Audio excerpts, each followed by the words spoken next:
What's going on, guys? Welcome back to United View. Hope everyone is doing very well, having a good Monday. Clocks, of course, now gone forward. The days are getting longer. Summer, spring, or spring's upon us. I guess actually British summertime is upon us as well. I went for a lovely walk today as well in the sun. Oh, trying to get my complexion up a little bit. You know, I'm like Kenny, I'm trying to match the sun. Tremendous. But as you will notice, guys, this is not a full view. It was originally meant to be a full view, but then for various reasons, some people couldn't make it and all that kind of stuff. So we thought, you know what, instead of cancelling altogether, we still want to deliver that A1 content that you love. Don't you worry, the full view is not going anywhere as well. There are going to be more full view extras this week too.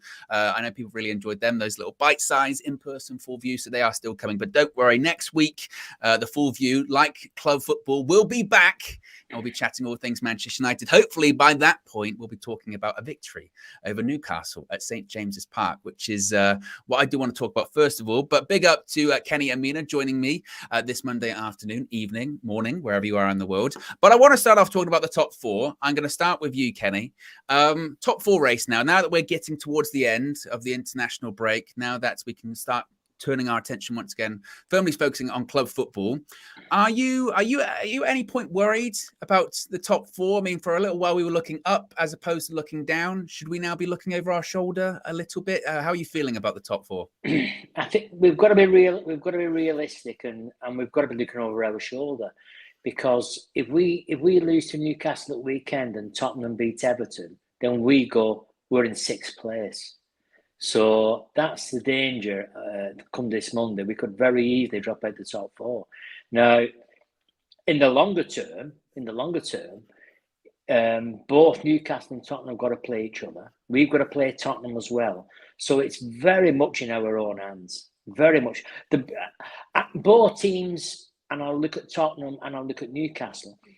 Both teams have become inconsistent. Tottenham's always been inconsistent, but Newcastle's great run is kind of ended, and they lost against City last time out, and so they're not the team that they was around Christmas time. So they are capable of losing a game.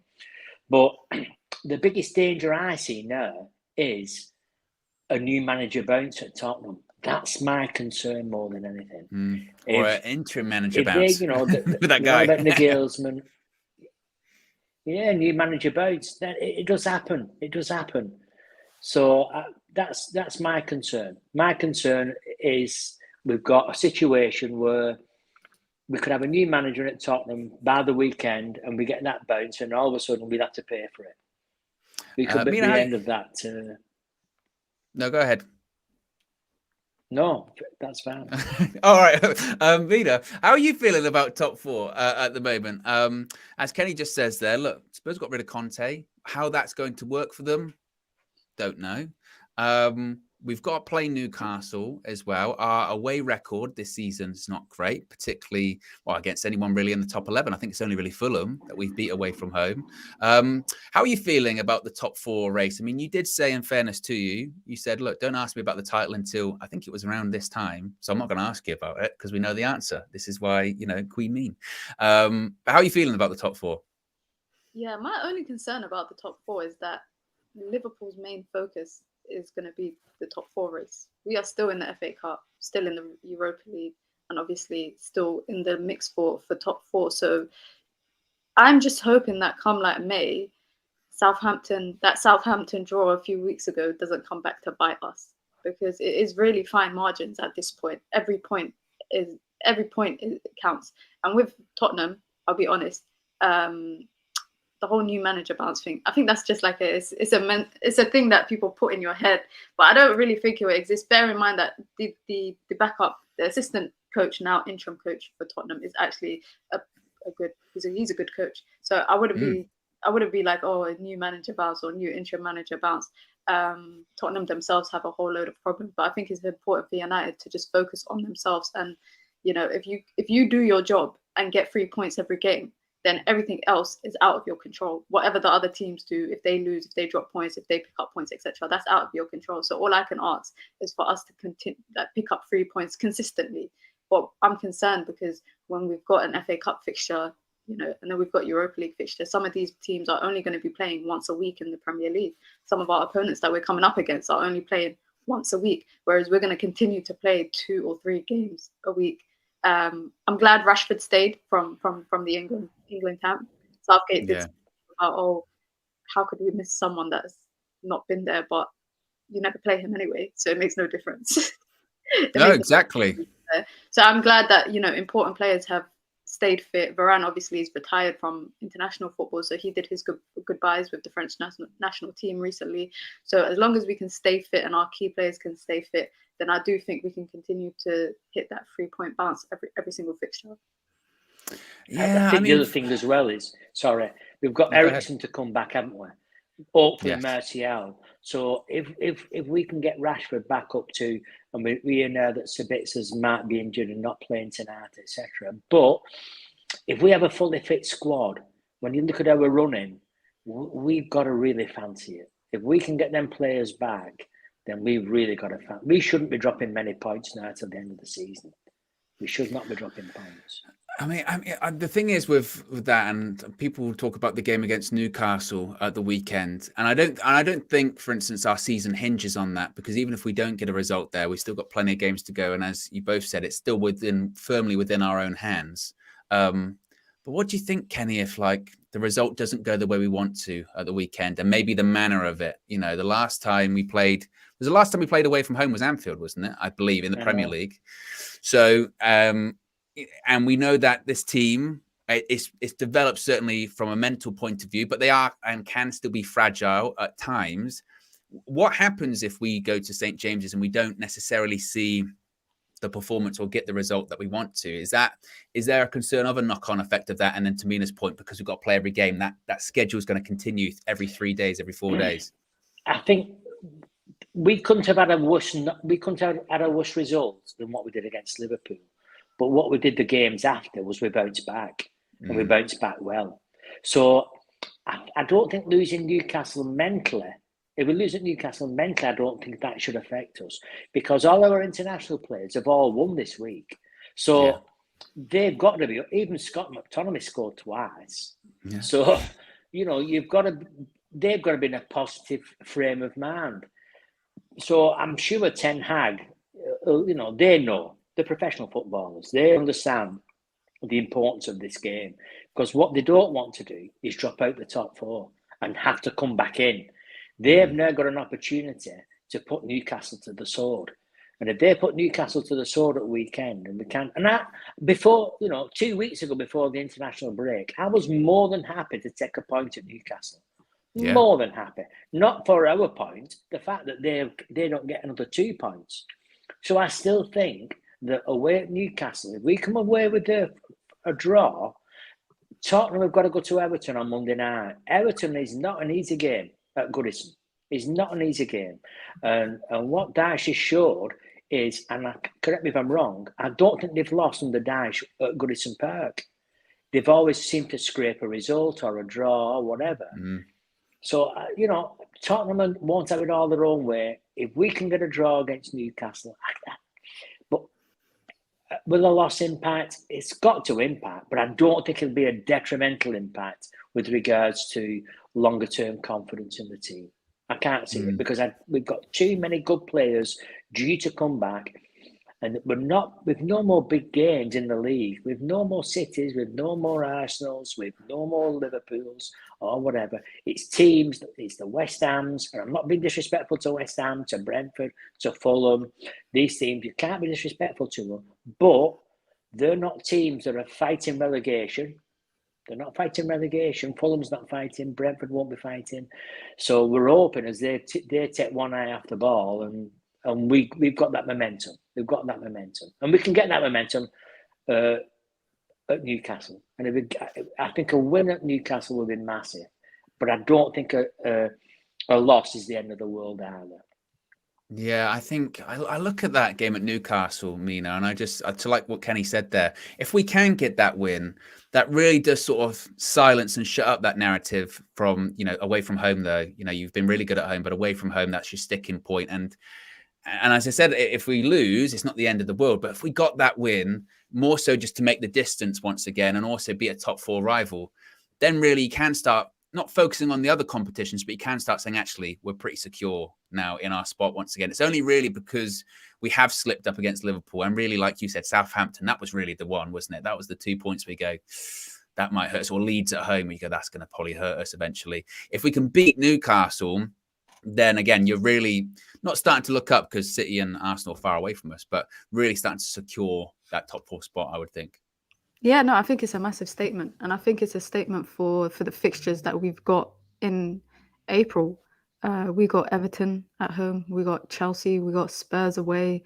We've got Villa. We've got some big Premier League fixtures in April. And I think to come back from an international break and just kickstart, kind of, I won't say pick up where we left off, but more so keep that momentum going, especially like you said, away from home. I look back at the Palace game away from home. That should have been 3 points. And that might be something that we look back at the end of the season and think, when you look back at the end of the season and you're looking at where you kind of lost points, that is one where we will think, okay, we lost points there. Similar to, Southampton and Leeds. Newcastle, even though we did beat them in the Carabao Cup, at home, they are a pretty decent team. They've got a great supporting fan base. And I know that even they've had their struggles of recent in terms of scoring consistent goals in the Premier League, but they will be up for it. They will so be up for it. And I think it's important for us to be equally as up for it. Can't have a slow start to this final third of the season, because this is when it counts the most. I think this is when it counts the most. You think about the FA Cup semi-final and the Europa League that we're still in, but also the Premier League fixtures that we have. I'm going to ask you guys a question. Would you guys rather us focus on winning our April and May games in the Premier League, but as a result missing out on the FA Cup or Europa League, or would you rather just be in all 3 of them? I would love us to win the Europa League, because we get both then. That's me. Win the Europa League. If you win the Europa League, you've won a trophy and you qualify for the Champions League, which is imperative. That's the most important. The Champions League is most important. Do I have to pick, Mina? Yeah, Why can't I be greedy? Yeah, I still do think, I really do think this. We've seen this in the cup competitions with the one we've won in the Carabao Cup this season and the others, like the FA Cup, like even the Europa League. When you get to the sort of this stage, quarterfinal, semi-final stage, and you go, I'll tell you what, this is opening up for us. And we've been saying this, but like with the FA Cup and the Carabao Cup, we were saying that from the early rounds, saying this is opening up nicely. Teams are going out. We're getting favourable draws. I mean, even the Europa League, you could look a little bit forward and say semi-final, that could be a little bit challenging because you're looking at like a Juventus or something like that, aren't you, possibly? But still, I still have faith we can achieve it all. I don't see why not. I think what we did see just before the international break, clearly the games were catching up to us. The fatigue was there. The team was slow. They were tired. Every single game, it was becoming predictable almost, wasn't it? You would say going into the game, first half, we're going to be really lethargic. We're going to be quite sloppy. And then Ten Hag at halftime is going to have a go at them, and they might turn it around second half. And even against Fulham in the FA Cup, make no mistake, had they not got 2 red cards, that could have been a completely different game. Even if Sancho scores that goal, it could have been still, you'd have fancied Fulham got the other end and still get a goal. So I think the international break is going to have helped us. I do worry about the schedule. But to Kenny's point, we are looking at players coming back. We're looking at, Eriksen to come back. We're looking at hopefully Martial to maybe for the first time in April play more 90 minutes this season. Casemiro is going to come back from the suspension. So that's going to be critical too. And it's just going to be maybe get a bit of luck, too. Let's hope that they don't get injured as well, or we don't pick up other injuries along the way. But if you had to force... And the discipline. Yeah, no red cards, definitely. But if you had to force me, Mina, because I'm dancing around this question a little bit, I'd sacrifice.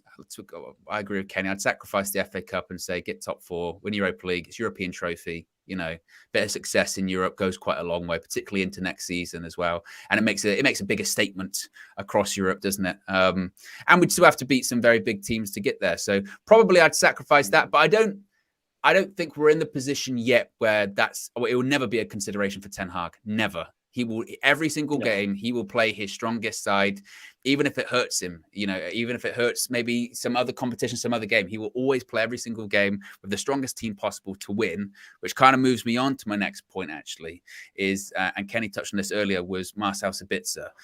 He has a knee problem, according to Austria coach Ralf Rangnick. And I don't really know the finer details on this. It looks like he's not going to be playing Austria's final game. But Kenny, then that leads us to, again, the game against Newcastle. Midfield options, limited, very, very limited. Does that mean we're going with Fred and McTominay against Newcastle in a really important game? I know. Your face is the all. only other option, and we know, I know it's awful, isn't it? We're talking McTominay and Fred again. McFred, and it's not good. It's not good. And the only other option I would say that he could even consider, and we know he does it in training, he puts Lindelof as central defensive midfielder or Martinez there, because he can't be confident putting McTominay there. He might be happy with Fred playing, but it just doesn't seem to like McTominay. It just doesn't seem to like McTominay. And we've seen what's happened. McTominay's last game, we brought him off at half-time, or around half-time. It was atrocious. It was atrocious. And yet you're reading the papers, he scored 2 the other night, and all of a sudden, Newcastle want him next season, or whatever. But I don't see that player. I honestly don't see that player. And I've watched him closer like we all have for the last 4 or 5 seasons. And I'm not impressed. I'm not impressed at all. It's as if the game seems to pass him by. It's similar to Kelvin Phillips. I watched Kelvin Phillips against... in the England game the other night against Italy, it was as if he wasn't on the field. He was 2 yards off the pace. And I get the same with McTominay.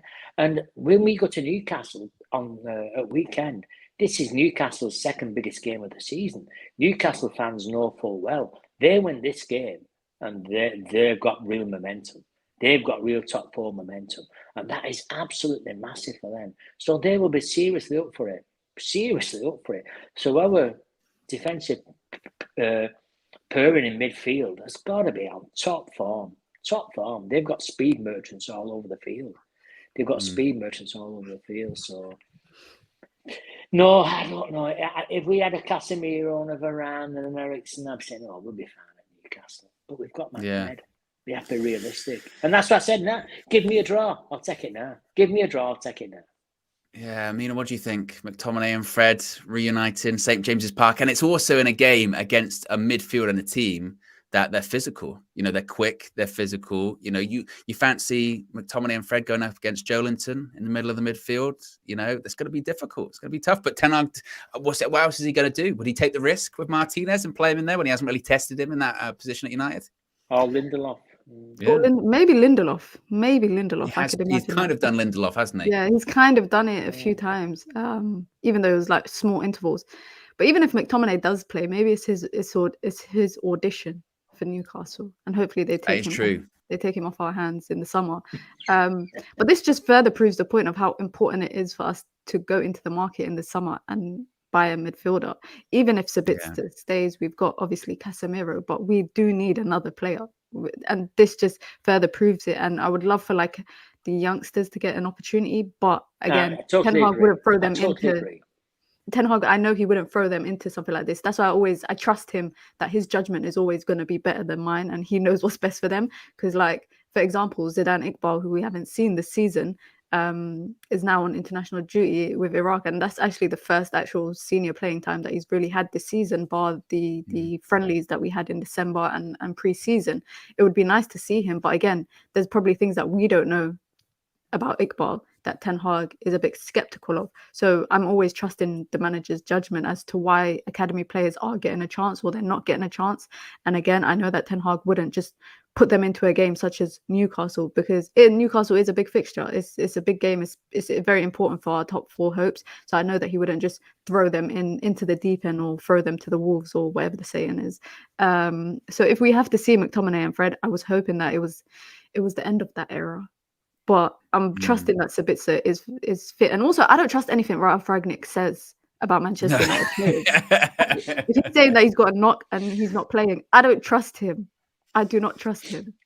Yeah, no, that's true. Oh, yeah, it could be. He could have purposely got the knock on Austrian duty. Be like, nah, forget United, forget Eric. Yeah, McTominay. The problem is, look, let's be honest. We can say, it'd be great if they played Kobbie Mainoo or Zidane Iqbal. It just, to your point, it's too big of a game. Newcastle at home, at a push, you'd say, well, it's at home. You can be protected a little bit. Away, St. James's Park. And this is St. James's Park of old. This isn't the Sports Direct St. James's Park or anything like that. It's proper. Newcastle are properly competing. They're physical. They'd eat a young kid alive, I think, in that midfield with the physicality. So the options are limited. I suppose one thing, though, Kenny, he could do, and we did kind of see this in another game. I think it was Southampton prior to the red card. What if he maybe moves Bruno a little bit deeper into like maybe a bit of an 8 to support McTominay and Fred, and then maybe he just tries to flood out the midfield instead? My problem with Bruno deeper in more of a 6, I think he's reckless in the tackle. I do. I think he's giving important free kicks away in certain areas, and he's also taking bookings when he's played at that position. So I think they target him. I do. I love Bruno. I love his enthusiasm. But when he's under pressure, he can be a bit reckless. And if they're flying at him, I wouldn't trust him in the tackle. I wouldn't. Fine at number 8 or at number 10, perfect. But not deeper, no. I'd rather see Lindelof there. I think Lindelof would be dead steady, mate. I do. It wouldn't do anything. It wouldn't be spectacular. It wouldn't be spectacular. But he'll read the game. And he'll read and understand the game. So I prefer Lindelof. I would. Yeah, I'd like to see him throw that curveball, Mina, but thing is, at this point, we do kind of, as much as we say that Ten Hag isn't predictable, he is. Like he doesn't take risks in those kind of big games, and I'd be stunned even if went Lindelof. I'd be like, oh, I'm a bit surprised by that. So looks like McFred it is going to be. But Mina, I do want to get your opinion. Speaking of captains, we just spoke about Bruno, Harry Maguire.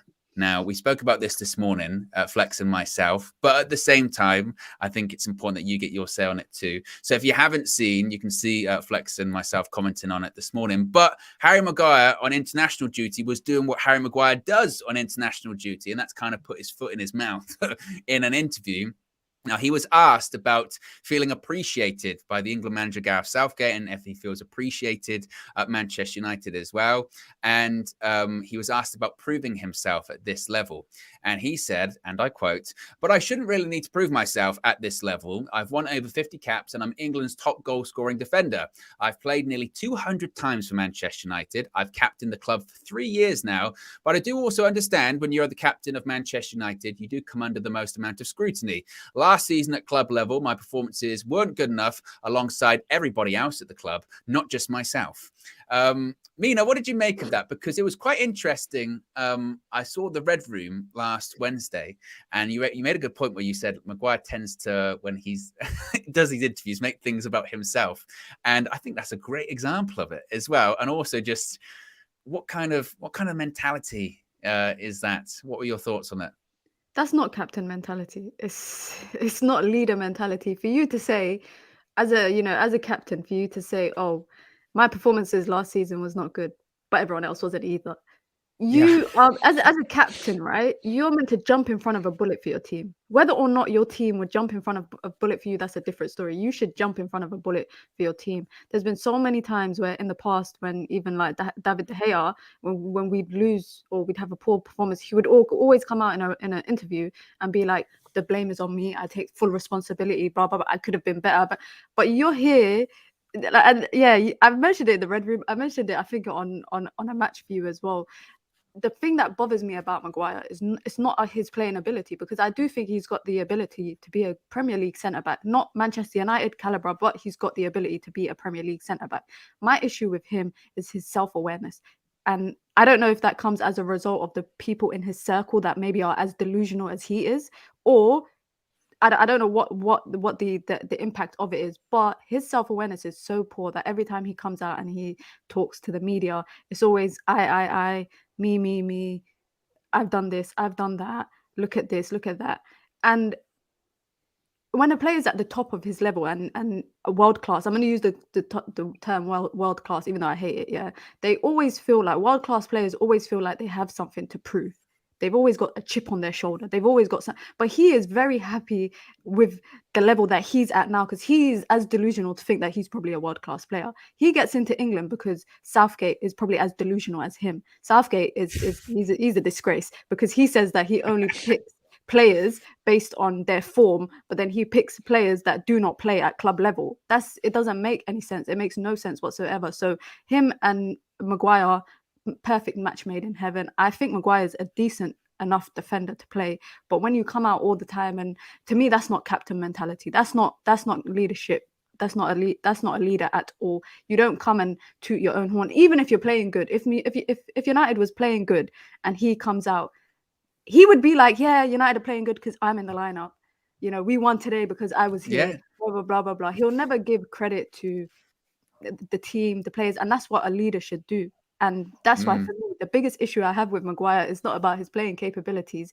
It's about his personality and when he does stuff like that. Yeah, because it was he said he did another interview and he said something like that. He said, "Well, the last few games I've started, we've won." So what does that say? Or Kenny, what did you make when you heard that the phrase? I shouldn't need to prove myself at this level. That's madness. It is madness, and I've yet to see him have a good game. I'm not being disrespectful to them. I'm not being disrespectful, but how can he wear an England jersey? Never mind the Manchester United jersey. It's just, and it looks, when you watch him on TV, it looks bad. When you're at the ground, it looks horrendous because you can see then the full pitch and you can see that he's out of position. But it's so slow. He gets the ball and his passing is mediocre at best. It's mediocre at best. We criticise David De Gea for his distribution, and I've said it before. David De Gea is a goalkeeper. He's there to save goals. He's not there to be judged on a 60-yard pass or a 70-yard pass. But you watch when David De Gea makes mistakes, who he's passing the ball to. He's passing the ball to Harry Maguire. And I think he unsettles everybody on the pitch. If we have a poor game in midfield or in defence or wherever, 9 times out of 10 it centres around Harry Maguire because his leadership skills and his quality are virtually non-existent. Ten Hag doesn't like him. It was the other week. How can you lose 7-0 against Liverpool? Right? You're the captain of the team, and not getting the next game. He still played Varane and Martinez the next game. That's so true. So am I right? You're the captain of the team. You're the England You're the England central defender. Your team lose 7-0 and you can't take their place the week after. So what does that tell you? What Ten Hag thinks about him?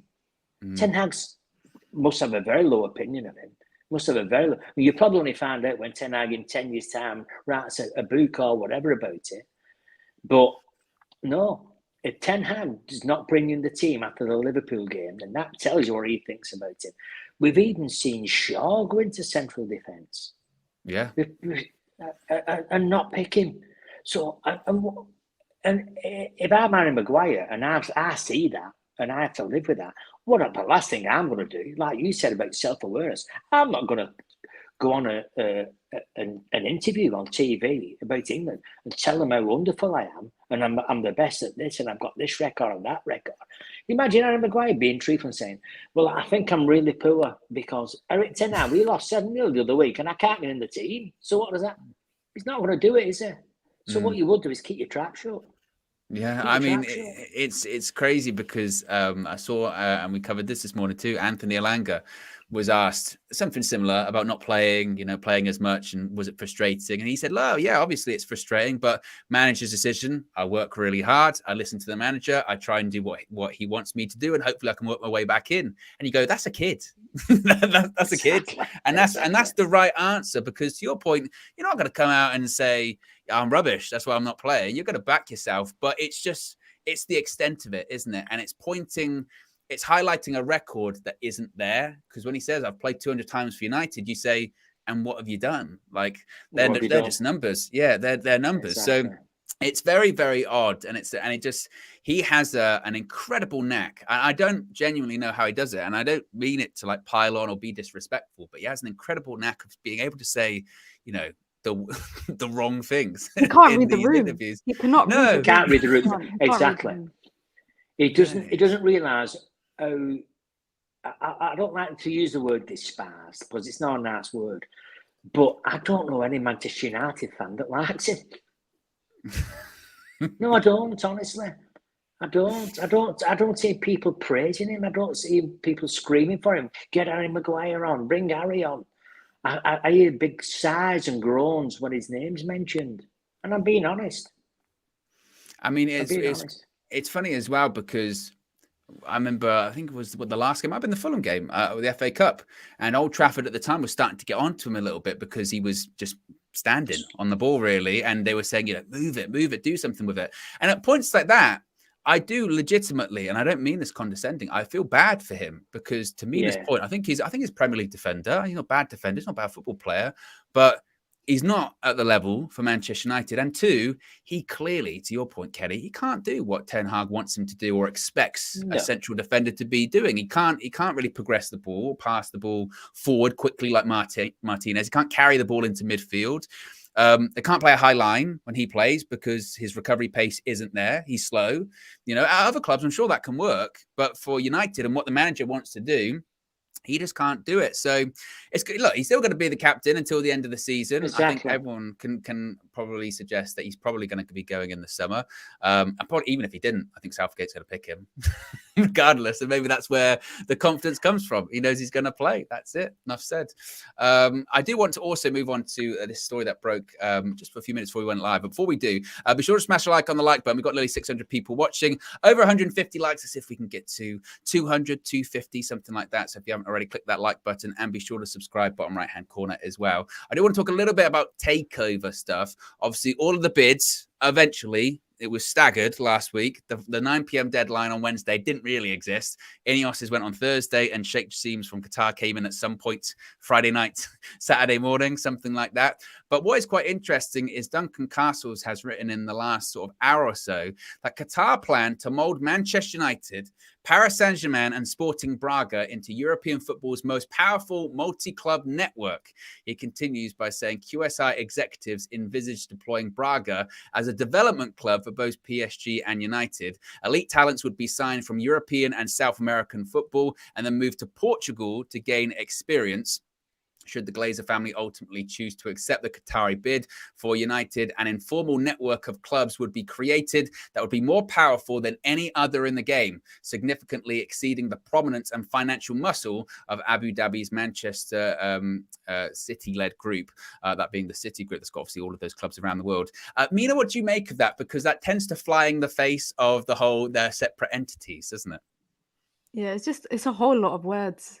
It's just a whole lot of work. Yeah, honestly, for me, the whole takeover thing, whether it's Qatar or Jim Ratcliffe or whoever it would be, I said the first important thing, especially with Qatar, is to be able to differentiate between our owners and any other possible investments that they have in other clubs, e.g. Paris Saint-Germain. And now I guess Braga is the next one. When it comes to, because I know quite a few European clubs have these partnerships with clubs in Europe in smaller leagues. And I remember when Abramovich owned Chelsea, they used to send a lot of players out to Vitesse in the Dutch league. And I know Brighton have a similar relationship with other teams in the Dutch and the Portuguese leagues. So that would be, in that instance, that would be helpful for player development when we're signing youngsters, especially like when we signed Palestri, Ahmad, Garnacho. Imagine they weren't integrated for 2 years into the academy and instead they spent 1 year at the academy and then 1 year playing senior football in Europe. We see Brighton doing it with, I think they did it with Matoma. When he came to them. So that would be good. But I just want this takeover stuff to end. I'm tired of hearing about all the possible outcomes and what could happen. And I just feel like it's dragged on for so long. And I'm even hearing like it could probably not be done until June. That's sources are saying. I'm joking. I don't have any sources, guys. Well, you've got Carve. You're the Carve. I'm hearing. Yeah, but I've heard that it might not even be done till June. And this is just dragged out from November. Obviously, we had the World Cup and everything else, but it's just dragging out. And the whole saga last week with did the bids get put in, who's through to the next round, the Glazers might not even want to sell because they don't think anyone's gonna pay the 6 billion 7 billion asking price that they asked for. I'm tired of it. It's starting to remind me of the Frankie de Jong saga.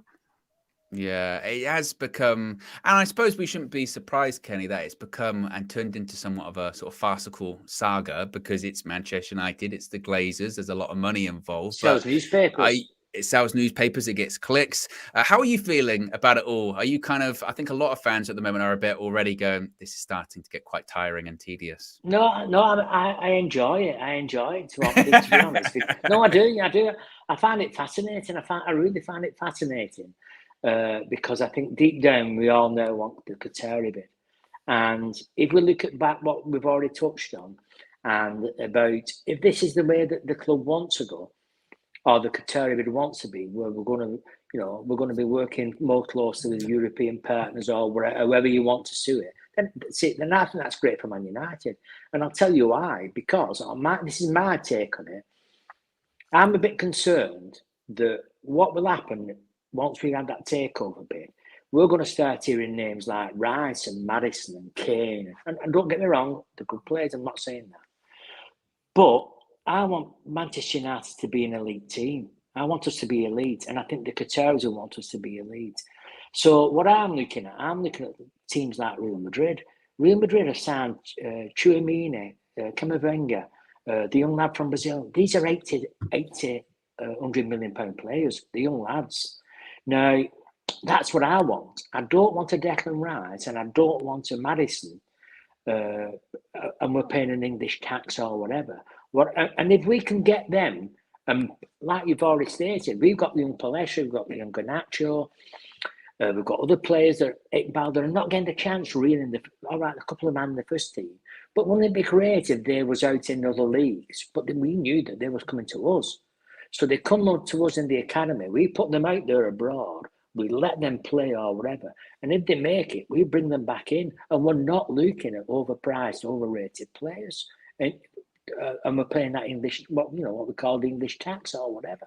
So I don't have a problem with that. I don't have a problem because if we can have a youth system and a youth policy that involves them playing in leagues abroad, I love it. I do. Because then we can see what real talent is against other players. Because that's who we want to, we want to be like Real Madrid. We want to be like Barcelona from the point of view with regards to that elite status once again. These players, these clubs are bringing young lads in. They're bringing young lads in on top dollar and they're proving the point. They're proving the point. These lads are going to be back, Tchouaméni, Camavinga could be Ballon d'Or winners in a few years' time. They could be Ballon d'Or winners because they're rated that highly. We are talking about, we talk about Maddison and Rice.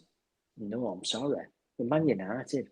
And if that means creating them partnerships with clubs abroad and bringing them younger players through that system, I'm all for it. Yeah, I think the challenging thing with that from Duncan Castle's story, and the reason I'm not sure that, I mean, I could see, for instance, that let's say the Qataris do purchase Manchester United, I could see them maybe following a City model and maybe then starting to purchase some other smaller clubs across Europe and sort of do it that way. I think the moment they start getting involved, even informally with PSG, people will say, wait a minute, you're supposed to be separate entities. You're supposed to not be, what's going on there. But at the same time, it's a bit like with Newcastle, isn't it? With the Saudi PIF, when they say, "Oh, they're not actually," he's not the head of the country is not actually involved, but everyone knows that he is. But he is. But as long as they keep everything above board, and if everything's done above board, we're looking at it now with Everton. Everton could be look dot at them. points. Oh my goodness, financial fair play. So it doesn't matter which club it is, and it doesn't matter who your owners are. If you do wrong, you're going to get found out. You do wrong, you're going to get found out. So you have to put your trust in the fact that these people are going to pay the biggest price ever for a sports franchise, ever. So you have to trust that them people will not make mistakes that will put that in jeopardy, which very well could do. Very well could do. So they're going to rebrand United. They're going to, invest heavily. But what you hope for is, like you've already said, that you're not going behind and doing deals behind closed doors or whatever, because then we've got a massive problem. Because all these other clubs have got a problem. And what we've seen about with City, what we've seen about with Everton, it's probably just the tip of the iceberg. It's probably Yeah, just no, the tip of the iceberg. 100%. Especially now that you're really starting to see, people's accounts and the real fallout of sort of the post sort of COVID era. You're starting to see what people were doing. Like Juventus is a great example of deferred payments that they weren't actually deferred and all that kind of stuff. It's really starting to the lights being started to shine on them. Look at Barcelona. Barcelona, exactly. Another Incredible. with the referee. There's no other club in the world. There's probably, you put them in the top 3 clubs in the world for merchandising, for sponsorship, for success, and look at the mess they're in. So, yeah, we can foresee problems. You just have to hope that whoever does win, and I do hope it's Qatar bid now, is that because I don't want any debt. I just don't want any debt associated with us. That they do things properly. And if they do, we'll have a fantastic. Like I said, we'll have a fantastic decade of ownership, I think. I find this quite funny earlier today as well. I saw a piece that Rob Dawson wrote for ESPN, and it was the phrase that he used during this. He was saying that there are fears, the word was fear, at Old Trafford, that new owners might want to make significant changes to the structure at the club. And everyone reading that went, that sounds like a good thing. But I guess the fears come from the people actually that are, well, I suppose rightfully so, fearing of losing their job. But to Kenny's point earlier on, like, there needs to be infrastructure change, doesn't there, at United? Because what's been going on clearly hasn't been working. Yeah, 100%. Even like with the academy, there needs to be changes. There needs to be changes across the entire board of the club. I think I'll give you an example. Obviously, with the women's team, they just appointed a women's development, like someone that's head of the women's team, basically last year, and that person reports to Murtog. And then obviously Murtog reports to the Glazers. But in my eyes, it should be 2 different entities, the men and the women's team. And whoever's in charge of running the women's team should report directly to the owners. That's just like one example, I think, which is the same as at City, at Chelsea, at a lot of the bigger clubs that are investing in their women's team. Even with the academy, there needs to be changes made in the structure of the academy. For far too long now, we've been behind a lot of other academies that are bringing some of the best stars into the league. You look at City, you look at Chelsea, you look at Arsenal, Manchester United, we were once that academy, and that needs to also be reinstated. So there are probably fears about changes coming into the club, but that's probably just because people know that maybe people realize they've not been doing a good job for a long time. And now the owners are coming, new owners could come in and completely restructure that. So of course, Murtog's job, Arnold's job, they might not even be safe.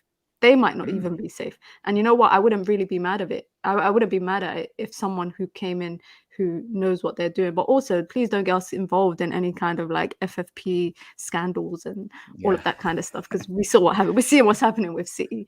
But at the same time, by all accounts, we're teetering on an FFP anyway, aren't we? Because we spent so much in the summer and because the cash balance is so low at United anyway. So we might be there anyway. That might be another thing that these new owners have to come in and kind of resolve and fix. And I think that's a really good point, actually, Mina, that you wouldn't fear for anything if you knew you were the best in your profession, will you? Because there's no way they get rid of me. Because, and not even like a Harry Maguire sense. I mean, literally, like, you knew legitimately you were the best. If you knew I'm the best football executive out there, they'll find a way to keep me. That fear would only naturally come if you go, haven't really been doing the best job I probably could have over the last few years. Or look at what we've been doing. Not great, So I kind of rolled my eyes a little bit at fear, because I said, I think, fear, you might fear it. No, you don't want to see anyone lose their job and lose out, but I'm sure they'll be fine. I'm sure they're perfectly compensated for what they've been doing the last few years, but change is desperately needed at Old Trafford. So, it is, funny. But I think if you're Qatari and you're looking at the people that's there now, it's the people that there now that's put Eric Ten Hag there. It's not the people before. So I wouldn't take it as straightforward that they're automatically going to come in, because we don't know the relationship. We all love Ten Hag and he gets our support. If Ten Hag was to come out and say, yeah, he's got a fantastic relationship with the director of football, with X, with Y, or whatever, then would you change that? I don't know. I don't think you would. You might bring somebody in, I don't know, from a financial point of view, but the actual football inside seems the last 12 months, we've all said it, as fans, we're happy. We've probably been happier this last 12 months than we have for the last 10 years. With regard to the management, the structure, what's being proposed, what's happening on the field. People are now fighting for the badge. We've seen this with, and the only reason Harry Maguire's at the club is because he has to be till this season. This next window will tell us. I think the next window will tell us how much control Ten Hag has. Because if Ten Hag has got the support of the very top people at Manchester United, you won't see McTominay, you will not see Harry Maguire at the club. You will not see them because they'll sacrifice it for Ten Hag because Ten Hag doesn't want them there. So when we talk about Qatar and these people coming in, will they want to make the changes if Ten Hag? I'll make an assumption. They'll go to Ten Hag and say, "What's your relationship? Are you happy?" Yeah, I don't mind because I've asked for this to happen. It's happened. I've asked for this to happen. We saw with De Jong. We saw with Frankie De Jong, Serga. They supported him 100%. It was embarrassing, to be fair. The level of support how long it took. Yeah. We didn't sign anyone basically until it got done. Exactly. And that might resurrect itself.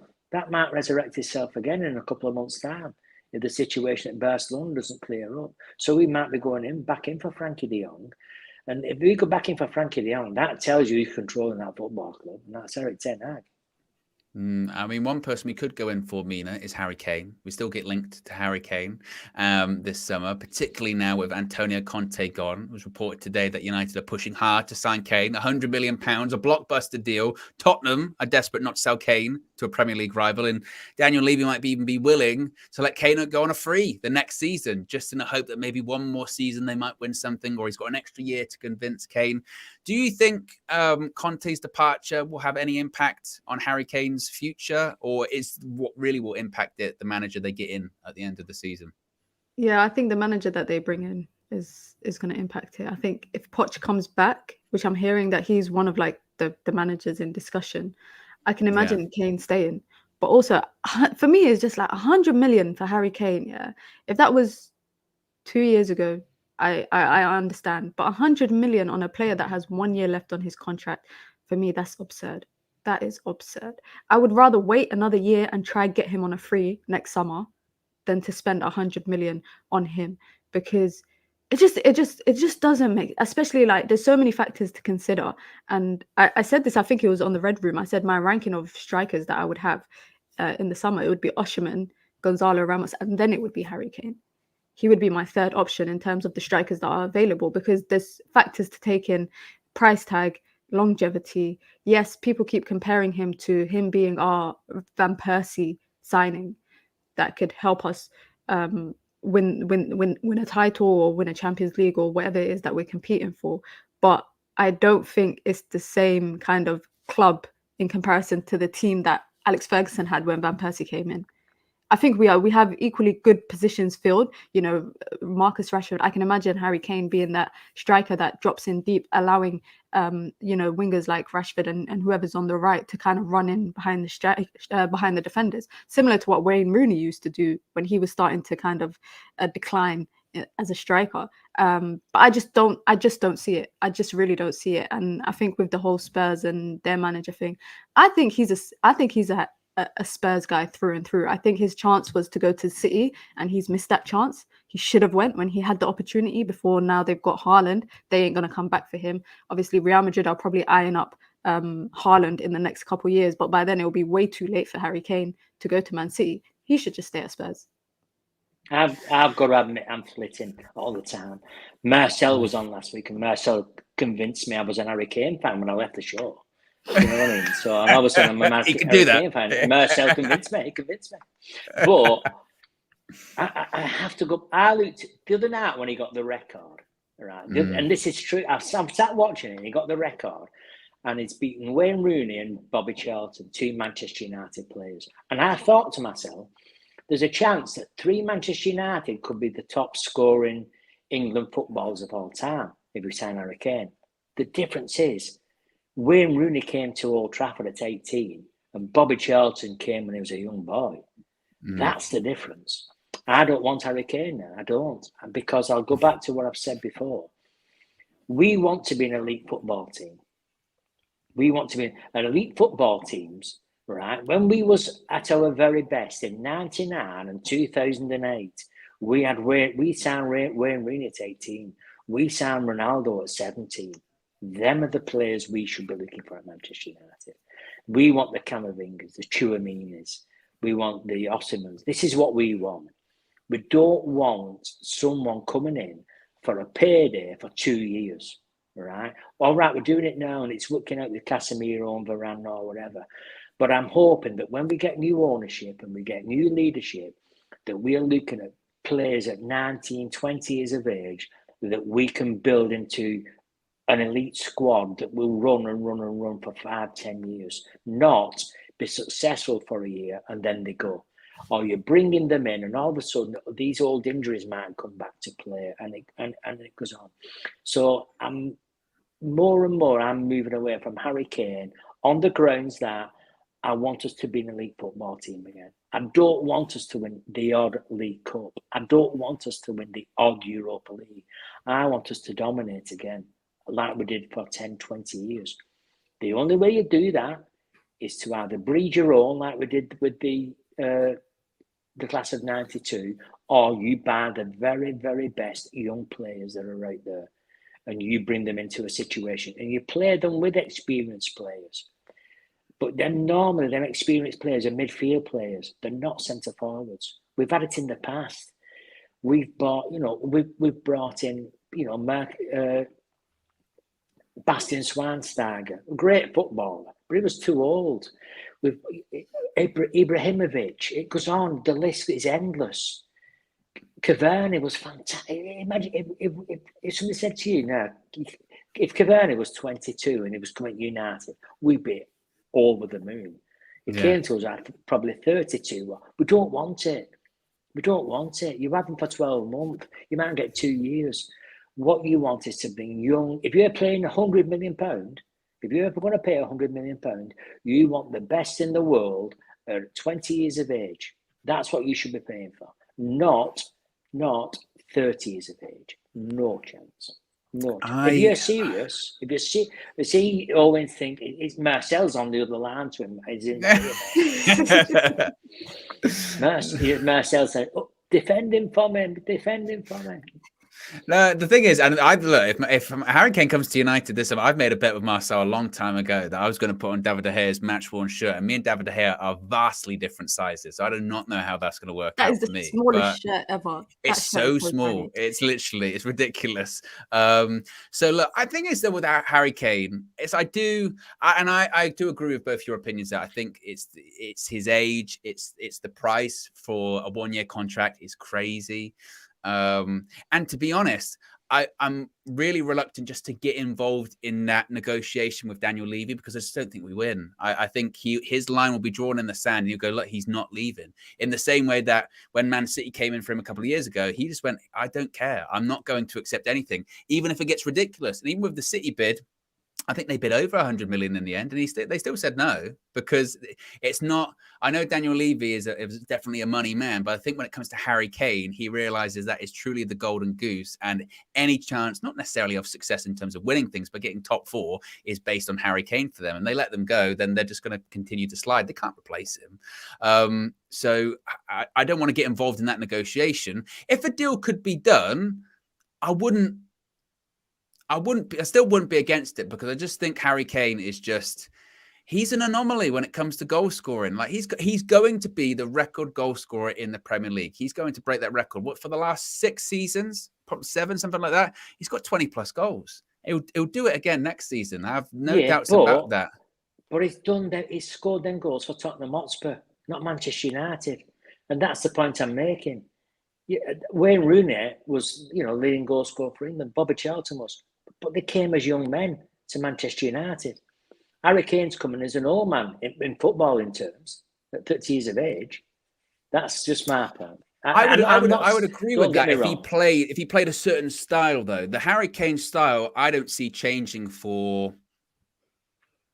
I think he could still play at that level for like 4 or 5 years. I really do believe so. That's a lot to ask. I do because is his game based on pace? No, it's not based on that. He drops deep.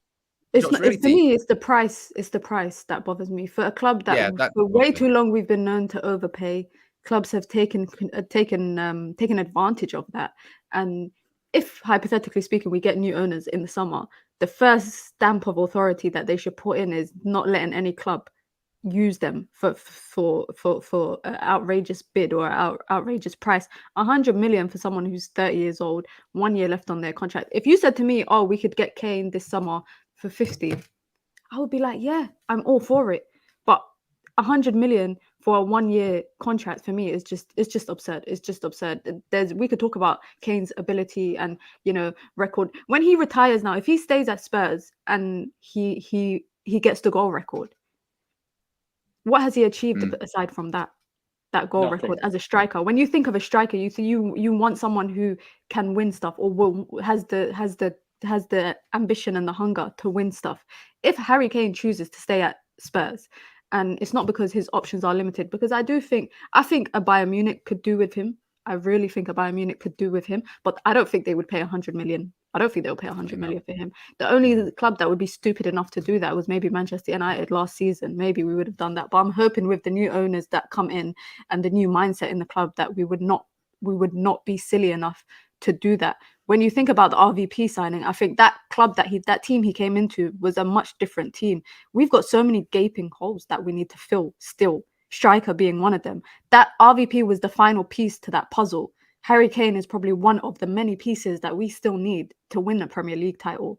At 100 million, that's a price that I just don't think is worth it.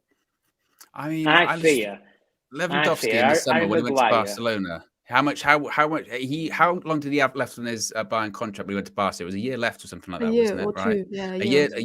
A year left, and he was 34 at the time, and he went for 45 million, and he's 4 years older than Harry Kane. So realistically, you would argue for that level of a striker who scored that amount of goals. In fairness, Lewandowski. But how many stuff has he won with Bayern Munich? But he's played Bayern Munich. It's different than Spurs, isn't it? Well, Spurs got to a Champions League final and bottled it. That's true, but that's because he plays for Spurs. That's what Spurs do. That's what Spurs do. This Bayern Munich is different. I don't know. I think I agree with you with the price, but I think Harry Kane's different. I think people put down his achievements. I've seen him become the record goal scorer for England in the last week, and I've still seen people criticize it, saying, "Oh, yeah, it's all penalties." Who cares? They all count. Gary Lineker, he'd have one more if he could score a penalty. No, he's a good player. He's a cracking footballer, and he's a true professional. The lad is. I'm not disputing that. But £1 million for a 30-year-old coming to Manchester United, we've seen it too often. We've seen it too often in the past. And you can't tell me one success story. You can't tell me one success story where we bought a 30-year-old. You know, look at Cristiano, greatest player ever. You know, that failed us. We don't have a good record, especially at striker. So I would love to see. I'd love to see a young, up and coming, world elite striker come in, and if you pay 150 million or 200 million or whatever, if it's the best, then you get him. If it's the best, then you get him. Right there. They've got to be out there. Oh yeah, I agree. If the option is Osimhen or Kane, for me it's Osimhen all day. It is for me now. Because he's on fire. But I think that's going to be equally as difficult to do though as Harry Kane. I really do, because I think that price, considering Napoli's success not only in the league but possibly the Champions League, there's a real chance they could win the Champions League this season for Napoli, and that price may just get higher and higher and higher depending on what he does. So that's going to be incredible. A couple of super chats here before we wrap things up. Red Baron says, Mina, good job with the WSL coverage. Indeed, great job. Why is Marcel a cheat and a disgrace, though? Mina, do you care to explain? Just in life he is, to be fair. But yeah, it's just a disgrace. That's it, really. I say it every day of the week, so that day was no different. He was meant to come with me, guys, and he just sent me a text in the morning when I was on the motorway saying, can't come, sorry. So he's a disgrace. He's a cheat. And make sure you keep letting him know that.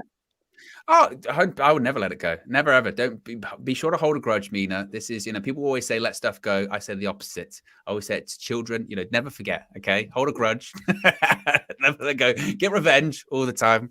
And Red Baron also says, Kane is the definition of a red flag. So there you go. Well, I think Harry Kane, I do think sometimes people try and put down a little. I think it's, considering what we have had over the last decade and not win a Premier League title in a decade, I feel it's a bit rich for us to kind of turn our nose up at potentially the record goal scorer for England and also potentially the record goal scorer in the Premier League at 30. He's still in his prime, maybe not for long, but I still think there's more juice to get out of Harry Kane. But the 100 million price it does worry me. It does. But there you go, guys. Be sure to smash a like on the like button. Be sure to subscribe, bottom right-hand corner. Plenty of UV content on the horizon. We've got the morning view back tomorrow, Flex and KG as well, Tuesday. As we get closer and closer to club football returning at the weekend, back in the Premier League, trip to St. James's Park. Fingers crossed United can get the job done. Appreciate Kenny and Mina joining me this evening. We're out of here. Have a good one. Peace.